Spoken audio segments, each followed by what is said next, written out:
menolak tuntutan provisi yang diajukan oleh pemohon untuk seluruhnya. Tentang eksepsi, menolak eksepsi termohon untuk seluruhnya. Tentang pokok perkara, 1. Menolak permohonan pra-peradilan pemohon untuk seluruhnya. 2. Membebankan biaya perkara kepada pemohon sejumlah nihil. Demikian diputuskan pada hari Selasa tanggal 26 November 2025 oleh kami, T. Marbun Sarjana Hukum Magister Hukum sebagai Hakim Pra-Peradilan. Pengadilan Negeri Jakarta Selatan akhirnya berbicara dalam bahasa hukum yang tegas dan tak terbantahkan, menolak permohonan pra-peradilan yang diajukan oleh Thomas Trikasih Lembong. Mantan Menteri Perdagangan itu kini berjalan di atas tali tipis, terombang-ambing di antara gelombang tuduhan korupsi perizinan impor gula yang terus menggulungnya. Putusan yang dibacakan oleh Hakim Tumpanuli Marbun pada Selasa, 26 November 2024, seperti palu godam yang jatuh dari langit, menghantam harapan terakhir Lembong untuk melepaskan diri dari jerat sebagai tersangka. Ruang sidang menjadi saksi bisu ketika suara hakim menggema, penuh wibawa, menghakimi langkah Lembong. Mengadili, dalam pokok perkara, 1. Menolak permohonan pra-peradilan pemohon untuk seluruhnya, diujar Hakim Tumpanuli, suaranya menggema seakan dinding-dinding ruangan pun ikut mengiyakan.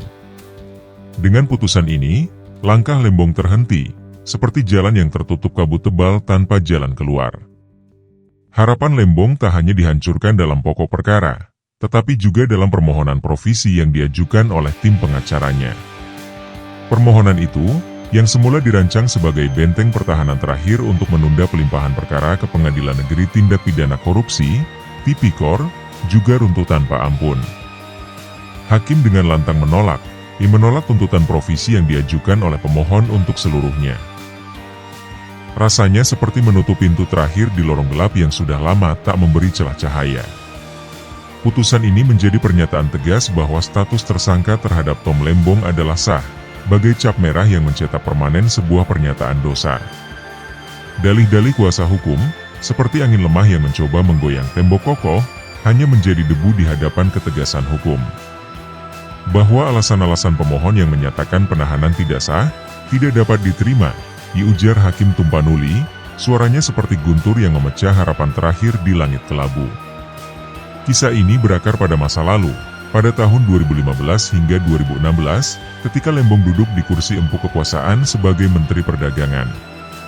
Kebijakan yang ia keluarkan untuk pemberian izin impor gula kristal kini bangkit seperti bayangan gelap yang menghantuinya. Kebijakan yang dulu diklaim sebagai keputusan strategis, kini berubah menjadi mimpi buruk yang menelan 400 miliar rupiah dari keuangan negara. Jaksa menyebutnya melanggar hukum, masyarakat menyebutnya mencederai kepercayaan. Dalam sunyi, mungkin Lembong mendengar suara-suara tuduhan yang berbisik di telinganya. Dalam perjalanan ini, bukan hanya Lembong yang terseret, tetapi juga Charles Sitorus, Direktur Pengembangan Usaha PT Perusahaan Perdagangan Indonesia, PPI, yang turut ditetapkan sebagai tersangka. Namun, di medan pra-peradilan, hanya Lembong yang berdiri melawan badai, meski kini badai itu telah menggulungnya tanpa ampun. Momentum dramatis ini membawa Jampitsus Kejaksaan Agung ke panggung yang lebih besar, di mana peran hakim dan jaksa menjadi narator dalam drama hukum yang mengguncang publik. Di depan sana, Pengadilan Tipikor menunggu, seperti arena gladiator di mana bukti dan argumen menjadi senjata. Apakah Lembong akan mampu bertahan, ataukah dia akan tersungkur dalam pertempuran ini? Sejarah akan mencatatnya. Namun, untuk saat ini, perjalanan Tom Lembong seperti langkah di medan berduri, di mana setiap pijakan terasa menyakitkan, dan jalan pulang telah lama tertutup. Like, subscribe, dan share, agar channel ini makin berjaya.